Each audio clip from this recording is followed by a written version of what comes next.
Welcome back to another episode of the Macros and Muscles podcast with your hosts, Jenna and Aurora. And we have some new flavor of Celsius to try today. We are so excited. Yes. Playa Vibe Sparkling Pina Colada Edition. And your girl loves some coconut, some pineapple, some tropical. So I'm excited. I'm very excited about this. This should be good. Wait, we have to toast. Cheers. Oh, wow. Oh, that's good. You know what this reminds me of? Dole pineapple juice. That. But also, do you remember the margarita flavor ghost? I forget what it's called. The strawberry. The strawberita. No, it was like something bango. Straw bango. But it was like straw bango margarita. Yes, because when I tasted that ghost, it was like, oh wow, there should be alcohol in this.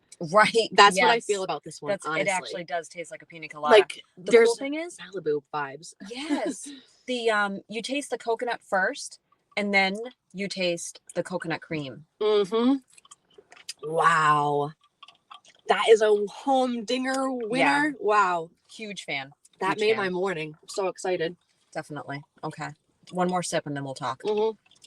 I am impressed. Good flavor. So this is a Q&A episode. We both put question boxes on our Instagram stories, and I was really impressed with not just the amount, but also the quality of the questions we got asked. And it's not just the same question we hear all the time either. Right. So we got some really good ones. Some specifics and some, yeah. All right. So we'll start with Terry. Terry asks, what do you do when you're always hungry, like all the time? LOL. We feel that, right? Yeah. So what do you do when you're hungry all the time? You go into this world. You work in food. Mm-hmm. So you get to talk about food and think about food and eat the food and taste test the food and all the things. And we also can't live without food. So right. It's on our minds whether we want to believe it or not. Right. So honestly, my advice would be to become a bodybuilder. So build some muscle so you can eat a lot of food and work in fitness so you can just be immersed in it at all times. I'm totally kidding. So the serious answer to that is, first, we have to go back to basics, right? If we're giving our body what it needs, we're also able to give it some of what it wants. Mm-hmm.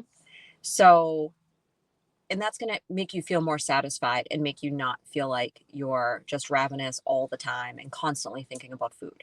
So that means, eating a nice hearty breakfast that's really high in protein and fiber and has some healthy fats in there that's going to slow digestion and keep that breakfast kind of in the system to fuel you until lunch.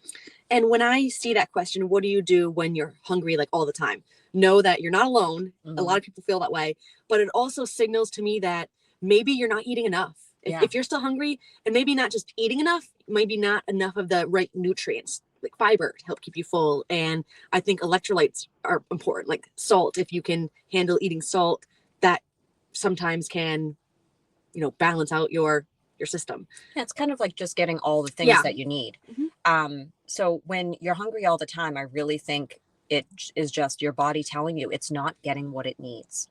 You're on the right track because, you're feeding yourself, but you might not be where you need to be to not be feeling hungry all the time. And even when you are eating all your nutrients, it might take your metabolism time to adjust to the right amount of food if you're used to eating more or less it's something you want to do slowly, but definitely get on a regular eating pattern. Okay. So that's going to be like a meal sometime in the morning.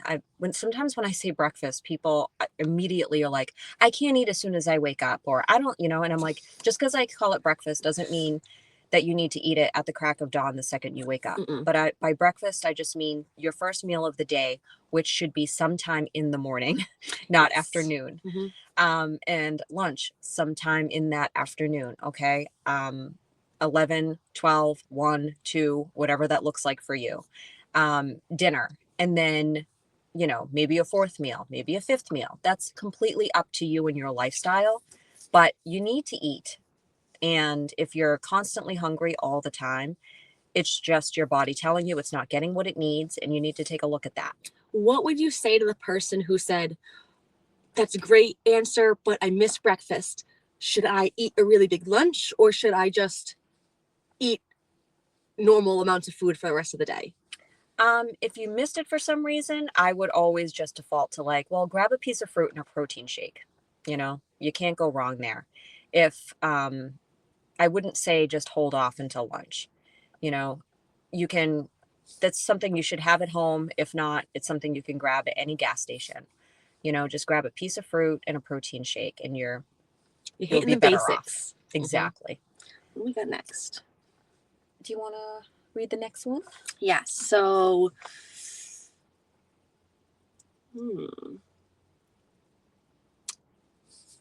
What about that one? Okay, so Anthony said, would you guys ever do like a workout / yoga thing outside together with us in the summer?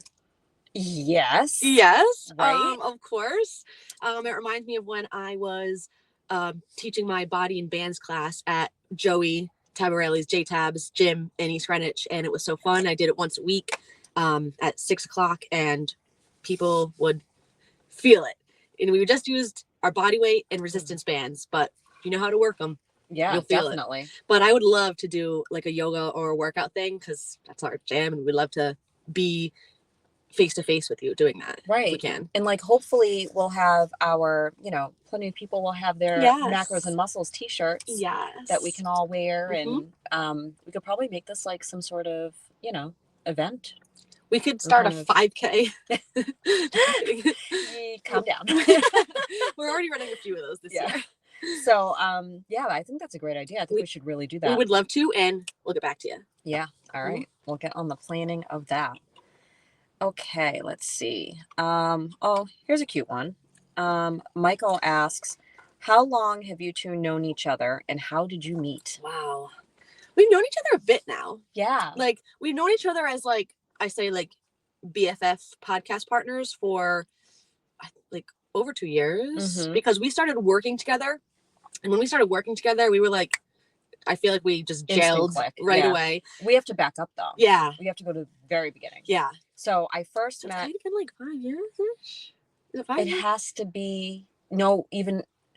When did you? I think it's right when you started at Goal Food. I started at Goal Food June 2020. Oh, okay. And so you just moved to Rhode Island, right? Yes. Okay. Yep. So, all right. Right before the world shut down. Okay. Mm-hmm. So Aurora was working at Goal Food, and Anthony and I would come in as customers, and we were so impressed because we got to not only have like protein shakes that were made with actual fresh fruit and veggies and protein and not like mystery ingredients. But the lovely Aurora was always behind the counter, and she made the best smoothies and smoothie bowls. And it literally got to the point where, can I say this? That like, we didn't want to come in unless Aurora was there.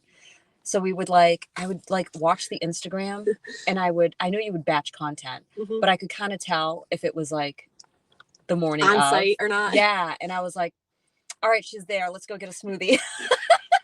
It was one of my pride and joys. And smoothies, making them with real fruit and vegetables, getting to talk to people. I love doing that. And it brought me so many great things, like getting to know Jenna and Anthony, and being really able to experience like what I think people should be like. Or, you are just a shining example of literally what I think I want to be like, what everybody wants to be like, in the sense of like, you got your macros on lock. Are you perfect? Most of the time, no. But of course you make mistakes, but do you ever let it back you down, or not let you compete, or completely derail your nutrition tomorrow? No, I look up to you so much in the sense of like how much you prepare to succeed and not prepare to fail. And so like it's just absolute pleasure to know you. And I admire you, and the value that you bring to anyone's life is immense. So you should know that. my gosh, stop, you make me cry on camera. All right, so another thing you may not know Mhm. is that, so I was a customer, so time goes on, we were Mhm. customers forever. And everything shut down, and then we kept calling Goal Food when to see if they were starting the smoothie bar back up. And it took many, many months. Eventually they did, and they started coming back. Then at one point I said to myself, you know what? I would love to do like a collaboration and like do a giveaway with Goal Food. Mhm. And I was like, I don't know, it's too big. My account is so tiny. This isn't going to work. Why? I'm not going to do this. I'm terrified to ask her. I was terrified to ask you to collab. Can you believe that? No. Terrified. No. I was like, here I am, this tiny little person with this tiny little Instagram. And I'm like, they're not going to want to collab with me. Untrue. Absolutely untrue. But I said, you know what? Stop talking like that. Like, just go do it. Mhm. What's the worst that could happen? I tried to imagine like what it must feel like for a guy asking a girl out. I'm like, it's hard to say, Yeah. hear no, but I was just like, can we collab? And you were like, yeah. Yeah, I'm like dying for a collab.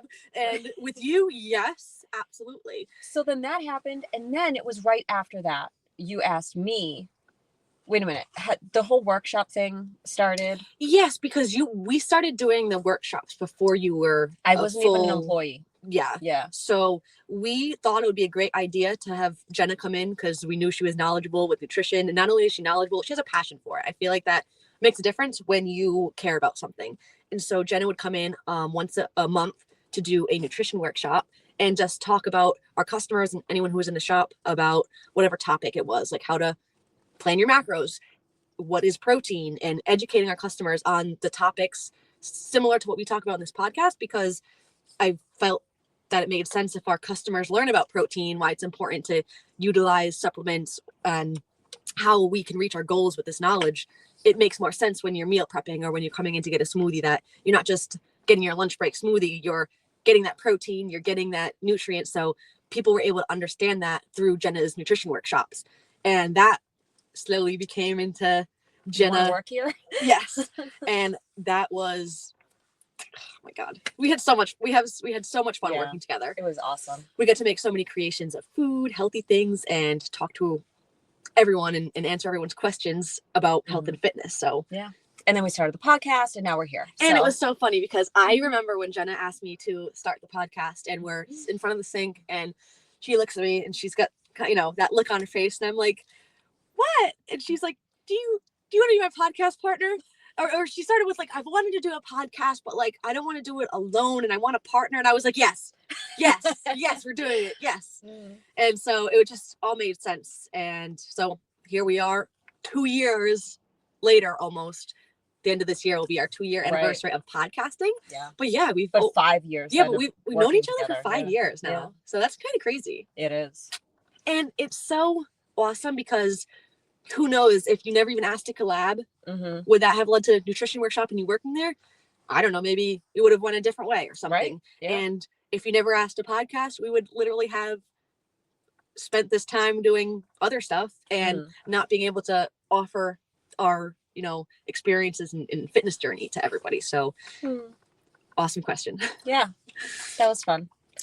Okay, now let's back to a nutrition question. That's a good one for you that Steve asked. So did either of you have to come back from any injuries? How hard was that process? Yes, me. I had a knee surgery in 2014 because I tore my meniscus. And so they had to remove my meniscus. And what was hard about it was that it derailed my soccer career. But underlying of that, which I didn't notice at the time, was it also completely changed my relationship with food and fitness, because I learned that movement is really important because I have been used to eating whatever because I worked out, played soccer so much. Right. So when I ate the same way and I took out that movement, it changed my body and it changed my, level of fitness. And I totally did not like that. But 10 years later, I'm so grateful that, not that I was injured, but that I was able to learn from this, because I had to pull myself out of a routine and a lifestyle that I wasn't comfortable wasn't happy with living. Because was it easy? Yeah, because I wasn't thinking about the food and how it affected my body or my health. That's easy. But when I really looked hard at myself and introspectively, I was like, this isn't who I am. I want to have movement in my life. I want to look healthy. I want to be actually healthy. So I didn't take me overnight. My knee surgery was in 2014. I still had 2 years of high school, and I went off to college. And then, during my college career, I was able to get back into fitness, become a cycling instructor, care about what I was putting in my body. And I just can't believe, for some people it happens faster. And everyone is on their path to learn what they need to learn. So I think that you can't rush it. Everyone's path and journey looks differently. Yeah. And you have to just be present and mindful to learn everything about that situation, what you want to experience and what you don't want to experience, how to keep yourself healthy and safe and your body strong. Because I think that's important, because I like to think that we're all going to live a long life. So if that's going to be the case, let's be healthy and happy as we can. Yeah. And we try obviously not to let an injury derail you completely, but if it does, it's very common. And I also I wasn't aware of how much it affected me at the time until some time passed. So yeah. I don't have anything nearly as major, but I feel like having a kid though. Elbow thing. Having it. Yeah. Not an injury, but I was never, I'm trying to think.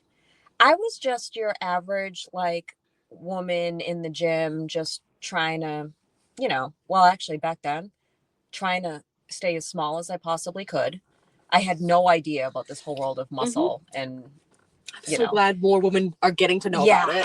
I didn't know anything. All I knew is that I should work my ass off and try to eat as little as possible to be as tiny as I possibly could.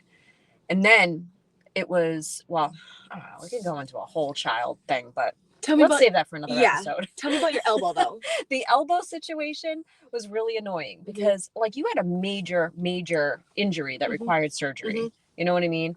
I just had this stupid elbow that ended up being diagnosed as golfer's elbow and tennis elbow. But the thing that bothered me so much is that it really affected my lifting immensely. I couldn't do so many things. I couldn't do a lat pull down. I couldn't do any type of row. I couldn't do pull-ups. And that actually really bothered me because I'm a personal trainer. I feel like I'm expected to be able to bang out some pull-ups. And I would even now, I have clients who will ask me oh, how many, if I have them doing pull-ups, they're how many can you do? And I'm 0. But I'll make you do as many as you can. No, I'm much better now, and I'm able to do things now. I can do all those things. I can pull down, I can row, but it took, first of all, I had to rest it a lot. And I went through several rounds of PT. And it took a long time for it to come back to where I can do those things without pain. So it was discouraging. That was a year ago. Yeah. And it's still there. There are certain movements in certain hand positions. I'll be oh, nope. I wasn't able to hammer curl forever. Really? Couldn't hammer curl. Damn. It would get intense pain right up through here, all the way down my forearm. But it's awesome that there's been progress. Oh yeah, I'm good now. I can hammer curl all day long. You had to see the physical therapist for that, and that helped. It did. The first round was more traditional. I went to through insurance kind of deal. So there was they did a lot of the typical forearm strength, grip strength type stuff, taping. I almost wanted to call it gua sha because I'm a girl and I'm only thinking about aesthetics. Scraping. It's the scraping. Yeah, all that kind of stuff. And then I went to Synergy for a whole round and worked with Angie, who is awesome. And that was very different. She was no, it's your elbow. Yeah, but it's originating here in your neck and this and that. And she taught me all kinds of crazy stuff. It's so crazy. That's so crazy. Right? It reminds me of this time where I was having pain somewhere in my leg, and my trainer at the time, Amber, she she dropped the craziest remedy, which was get a barbell and roll my feet on the barbell. Mm. Yeah. The release that I felt go through up my whole leg after I did that, insane. So It's all connected. It's all connected. Isn't that crazy? It's crazy. Okay. Give me that one. Sure. Johnny asks, how do you feel about electrolytes and supplements? So should we take that as electrolytes and separately protein and supplements in general? Because that's pretty simple. You know what? I mean, to me, that's a very, very easy question to answer. Electrolytes are needed by your body. Yes. Electrolyte supplements are not so much unless you are a competitive athlete. You're working out in a hot climate. You're working out for more than an hour or two at a time. You're sweating profusely. You are a roofer working outside in the summer. You need electrolytes. Yeah, you're you know what I mean? So are you really exerting yourself intensely in either hot weather or you're sweating a lot? Those are the people that are going to need an electrolyte supplement, you know, marathon runners, all these kinds of situations. Your average gym goer who works out for an hour and then, you know, doesn't really do that much during the rest of the day, probably eats out a lot. Absolutely not. Please do not take very salty electrolyte supplements. You don't need that. Like after our workout last week, I am not on like, you know, a routine for workouts and get movement in, but not for workout. So because I've taken electrolytes before and like essential amino acids, after the workout, I played tennis the next day and then went roller skating the next day. I was like, I need some essential amino acids because I am like so sore. But that's something that like I wouldn't have said before I did bodybuilding. So, but protein is a supplement. Easy. Yes. Yeah. How about Andrea? Yes. Want to read that? Andrea said, how did you get into fitness and clean eating?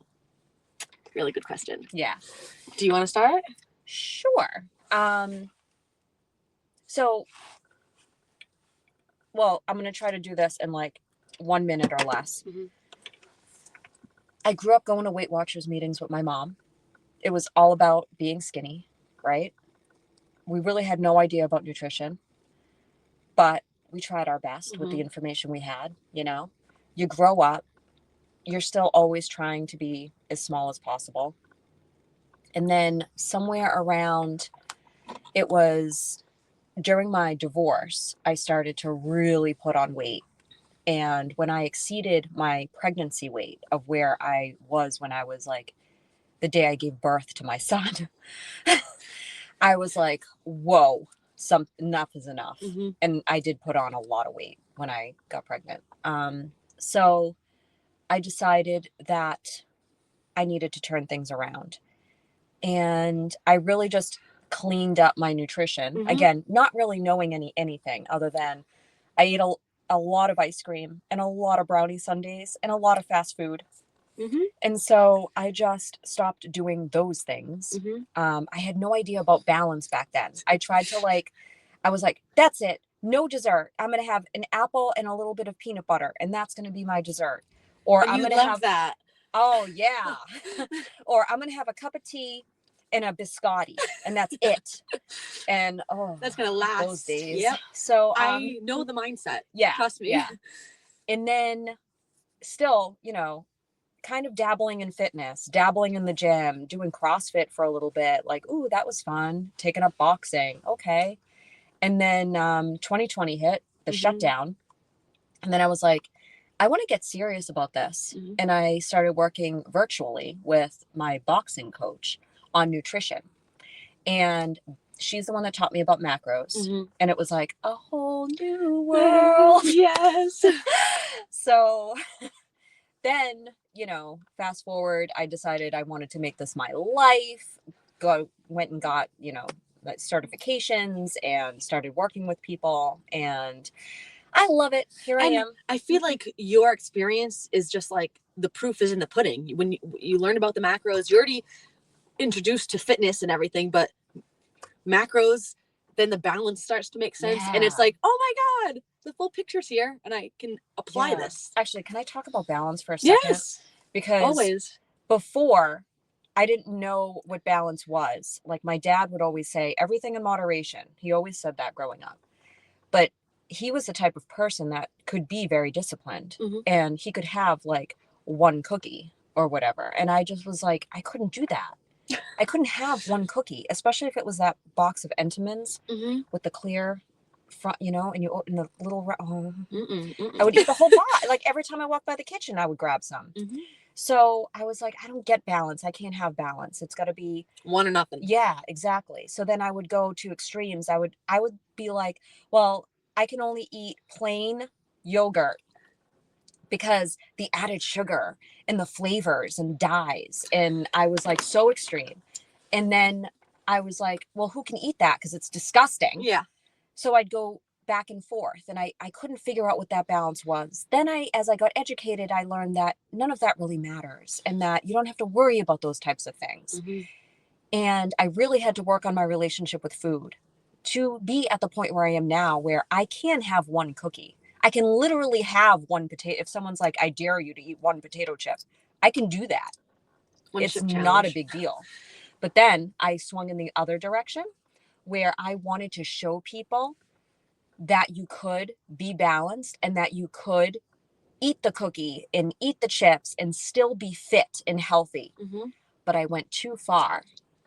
And I would justify my actions with I'm showing the people how to be balanced. And then again, learning situation, because that's not what balance was. Me like trying to like show something, or it was like a way to justify going overboard. Yeah. You know? And Because there's so many layers to it. it's such a journey. 'Cause- But now I feel like and balance is different for everybody. Mhm. Here's the thing. You can't say this is balanced and this isn't. It's individual. Mhm. So it took me forever, years, to figure out what balance means to me. Mhm. Because, like right now, I'm in prep. So that means that I'm not going to have all the pastries that they bring in at work, Mhm. right? But I'm not deprived. I'm not depriving myself No. of that. I'm making a conscious decision that I'm happy with because I have this goal in mind. And when that is over, if I choose to have a pastry at work, I absolutely will and feel wonderful about it. And I don't know if you can have this in prep, but I really love that snack that you made for me, which was the mini pie crust. Oh, yes. With protein, yogurt, Yeah. and like some Jello, put like maybe it was gelatin? fat-free Pudding. whipped cream. Oh, yeah. Well, I made it like a pudding. It was like a little mini mousse. So good. Is that something that you could still have on prep? Totally, Yeah. yeah. So like maybe you can't have the Zebula for St. Joseph's Day, but Mhm. you can make one of those, and that's delicious. Yeah. And yeah, there's no deprivation there or anything. Right. So So what about you? So how did I get into fitness and clean eating? So my fitness journey started with playing soccer, and then when I had the catalyst of my injury and I was not clean eating and I was not very fit, but I did just get my license. So I was like, ooh, let me drive to get like some fast food because I've never been able to do this before and it's fun. So like I was able to have fast food in abundance after I got my license, and I had my knee injury, and that equaled gaining weight and not equaling my goals of fitness or anything. And then so I had to look at those things that I was doing Mhm. and be like, this isn't like straight up, this is not good for me. And I'm a type of person where I didn't grow up eating fast food at all. So it was different for me when I got my license. I could like, go somewhere with my friends and do something. And then I realized that there's other ways to like hang out and you don't have to spend money on fast food or it was like a freedom thing because I got my license. But then I realized that license expedited the not healthy lifestyle. And so when I looked at those things, I was like, I can't be doing this anymore because too much of anything is not a good thing. Mhm. You're not in balance, right? So I realized that I need to eat better. And I mean, clean eating is, I like to think of clean eating as just like being in balance. Yeah. Because I'm not your almond girl or anything like that. I'm definitely not going to just be eating chicken breast or one simple thing.